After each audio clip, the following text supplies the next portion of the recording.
We are in week number 37 of the Torah portion study series, and we are in portion Shlach, which is in Numbers 13 through 15. It's the fourth Torah portion from the book of Numbers, and it means to send. And it is in reference to the spies that were sent off to the promised land. And these ambassadors of Israel were to go out and give a rundown, give a scope of everything going on. Are there inhabitants in the land? Do they have trees? Is the land good? So they were supposed to go out, get a report, come back, and they were going to see where everything was going to go from there. And it's kind of interesting, as I've said before, and you probably already aware, this whole Exodus experience from leaving Egypt, going all the way to the land of Israel, it's only 11 days journey on foot. So even if you wanted to throw a couple Sabbaths in there, that's still 2 weeks. And we had mentioned before about how, yes, in the book of Exodus, starting there, they actually camped out at the base of Sinai for the 1 year stretch of period that I refer to as their honeymoon pledge to God. But even then, it shouldn't have taken anything more than a year and a half, 2 years at absolute most. And yet we see this spun into a 40-year odyssey where they're in this wilderness. And the cause why it's not a hop, skip, and a jump and they're there, that all is explained in the shambles and the unraveling and fallout of why it's 40 years. It's because of what happens in this portion of Shlach, of the evil report. And mind you, I've mentioned before too that the stranglehold of time of Israel's 40 years in the wilderness, probably 38 years of it is just in the book of Numbers. They spent the 1 year at Sinai from Exodus up till Numbers chapter 10. That swallows the entire book of Leviticus. And so that's part of the reason why we find Numbers being so action packed and a lot of events and details happening there. Whereas in Exodus and Leviticus, it was really meticulous, strenuous details about a lot of the Levitical sacrificial system, about the tabernacle setup, and all of the minute details of what materials, what weights, what quantities. And so here, like I said, this is really where the wheels begin to fall off of the wagon. And we're going to take a look at what would have been a year and change, why it spanned out to be a 40-year odyssey. And so taking a look at Numbers chapter 13, of course, this is where they're getting the princes. This is where they're getting the ambassadors, so to speak, of Israel to go and scope out the land. And I want to touch base with two of them, and that, of course, being Joshua and Caleb. And I know whenever we get into these stories, whether we're hearing them, whether we're reading them, we oftentimes keep the end in mind. And that's not a bad thing to do. But I think whenever we keep that end in mind and we don't look at it from a, oh, what's going on here type perspective, it's kind of lost on us about how things could have really truly gone. And with Caleb and Joshua, they were the two that kept right. They were like refined gold to God. Um, Judah, when you take a look at Caleb, Caleb actually comes from the tribe of Judah, which I love because Judah means praise. And then when you take a look at Joshua, he come from the tribe of Ephraim.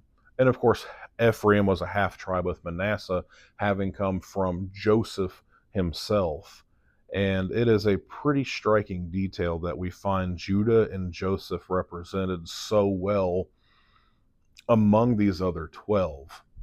And one note I'll say, even towards Joshua himself, Joshua belongs to a very small sliver of individuals in Scripture who are recast as far as they're given a second name. And I don't even, you could say given a second name, their name becomes entirely different. You have Abram in the book of Genesis becoming Abraham. Well, Joshua used to just be Hosea or Hoshea. Regardless, however you want to take a look at that, I find it interesting that he is lumped in a small sliver category because he represents, in a lot of ways, salvation. Hosea itself literally means salvation, and the letter that was added to his name is the letter Yud, which means hand.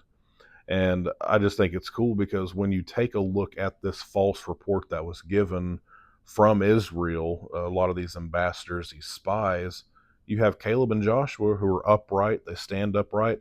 They've seen these same exact things as the other spies did, but they remain true and faithful to God and what they knew he was capable of doing. Joshua's name means salvation, or when you add the yud, God is salvation, or God shall shave. I cannot speak this morning, my apologies. But then you have Caleb, and he has 3 letters to his name. And when you take a look at the first 2 letters, it spells the word kol, which means all, whole, or entire. And then you take a look at the last 2 letters of his name, Lamed and Bet, which spells the word lev, which is the word for heart. And when you get to the beginning of the book of Numbers, there is this census that is taking place of all of Israel, those who are of age 20 up to military age, which I think was 50. So that's not including those who are under 20. That's not including the women. That's not including those who are retired age. And that's not including the Levites. But when you find the enumeration of Israel was 603,550 people.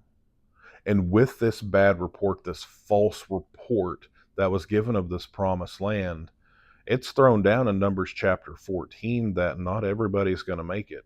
As a matter of fact, when you hear that wide is the gate and narrow is the path, only 2 people of that 603,550 men who were enumerated actually got to go into the promised land.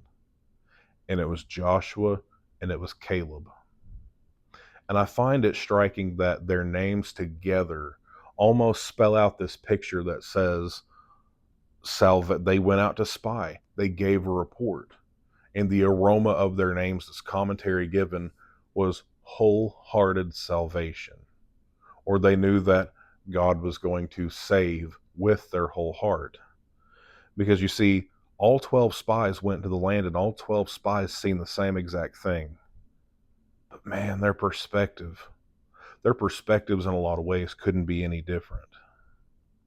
And so whenever you get down, you find that they cut this giant cluster of grapes that they came back with on a pole.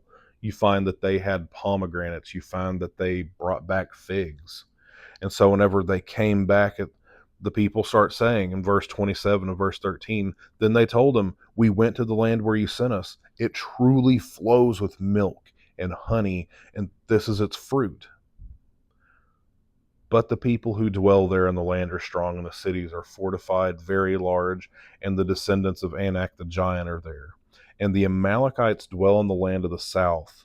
The Hittites, Jebusites, and the Amorites dwell in the mountains, and the Canaanites dwell by the sea that is along the banks of the Jordan. They were already starting to throw the butts. They were already starting to throw in these what ifs, which is a tragic thing.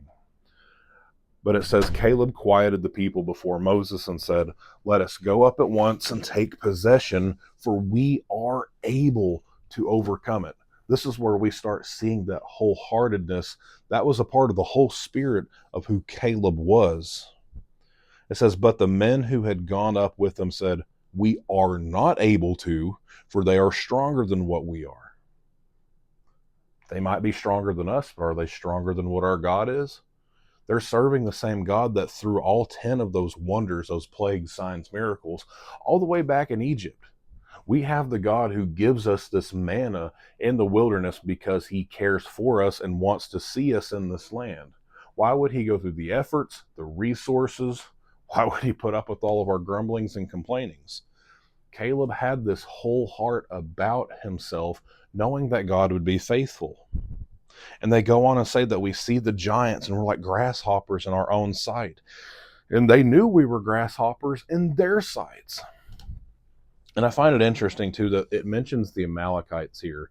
And the whole reason I want to bring that up is because whenever you find Israel, whenever they had left the land of Egypt in the book of Exodus, they left Egypt and they were on their way to Mount Sinai. They were delivered from the bondage land, and they were going to Sinai, where they were to pledge themselves as a people in covenant to God.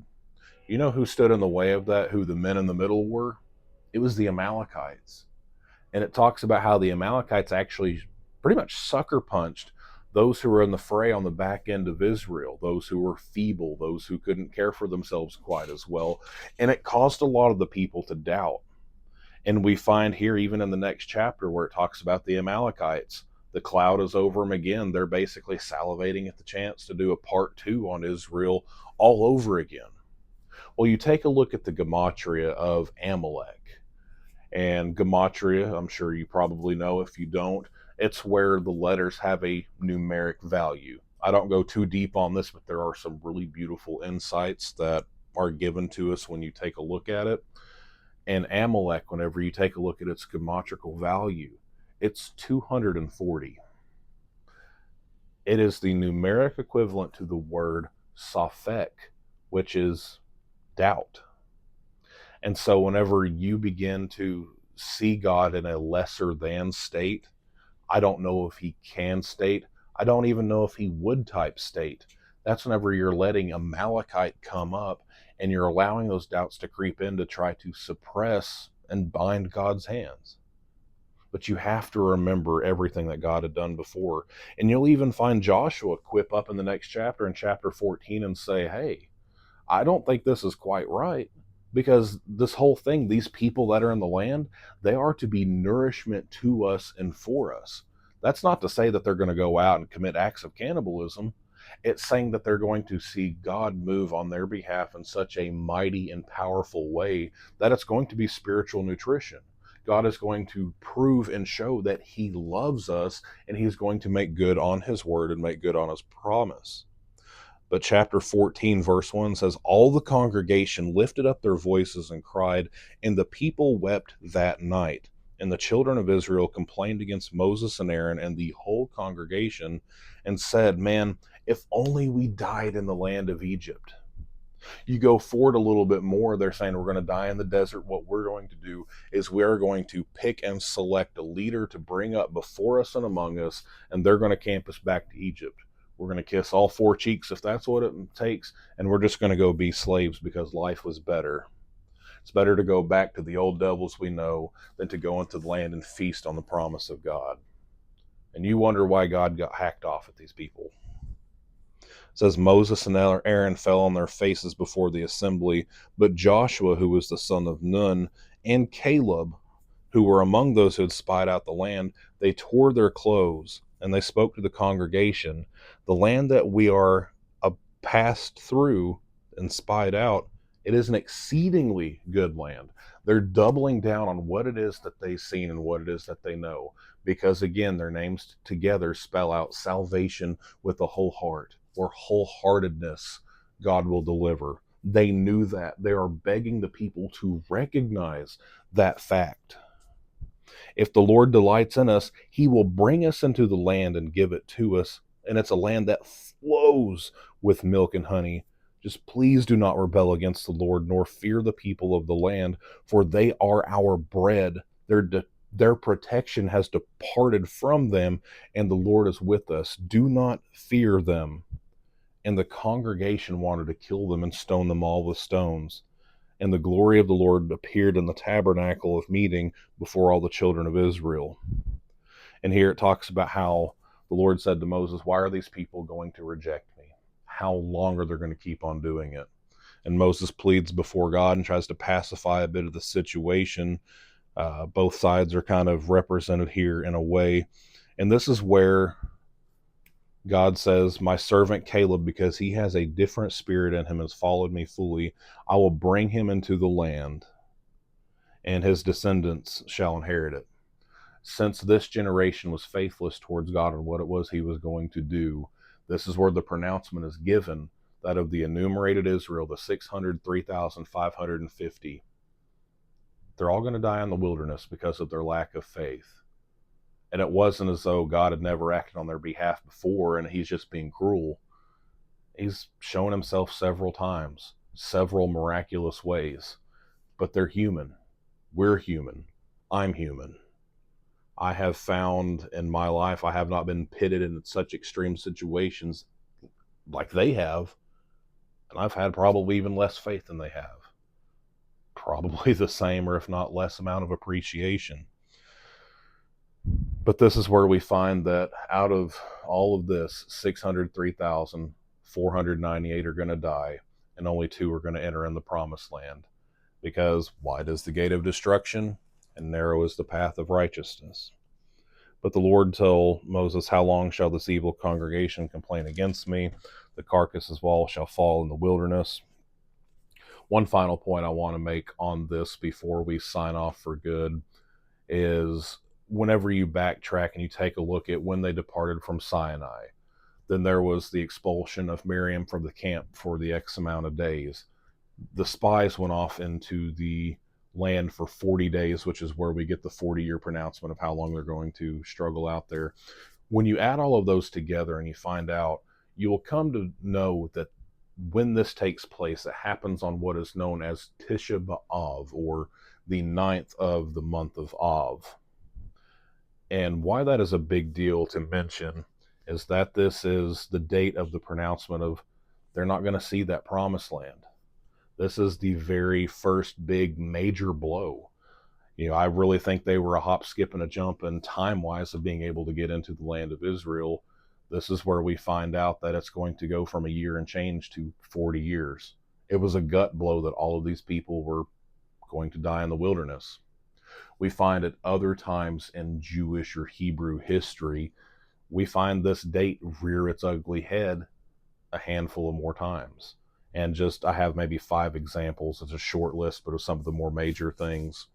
When you find the destruction of the temple happen, the place where God puts his name, where everybody would go to do the sacrifices and do the learnings, and where God had imprinted his name, it was destroyed on the 9th of Av. But, thankfully, some decades later, people came back together. They reestablished it. It didn't have the luster of Solomon's temple, but it was better than nothing. It was still a fantastic and great place. Well, centuries later, we would find that the second temple itself as well was going to be destroyed on the 9th of Av. We also find that the last major standoff that happened between the Jewish people and the Romans in the early 2nd century, we find that was also on the 9th of Av. We actually found in 1492, Columbus sailed the ocean blue. Well, in that year, one of the big things that happened was in Spain, there was this proclamation the law put into effect where all Jews were expulsed. They were banned from being in Spain. And we find on the 9th of Av, like I said, several different times, different ways in history where the Jewish people who have existed have had to suffer on this date. And the sages liken all of that going all the way back.